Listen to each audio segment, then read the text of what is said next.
పిచ్చివాడా, నీ వయస్సు నా అనుభవం అంత లేదు. 25 నా నిజాయితీ 25 పాతబడిపోయింది. ఆ నిజాన్ని బయట పెట్టడానికి మరో 25 సంవత్సరాలు పడుతుంది.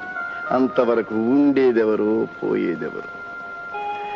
నాకు ఊహ తెలిసినప్పటి నుంచి నా జీవితాన్ని దేశ సేవకే ధారపోశాను. దేశ స్వాతంత్ర పోరాటంలో నా తల్లిని తెల్లవాళ్లకు బలి ఇచ్చాను. ఆ స్వాతంత్ర పోరాటంలో నా భార్య నుంచి నేను దూరం అయ్యాను.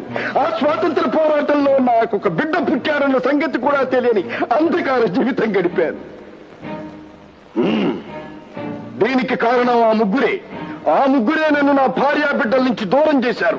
ఆ ముగ్గురే నన్ను నేరస్తుడిగా నిరూపించారు.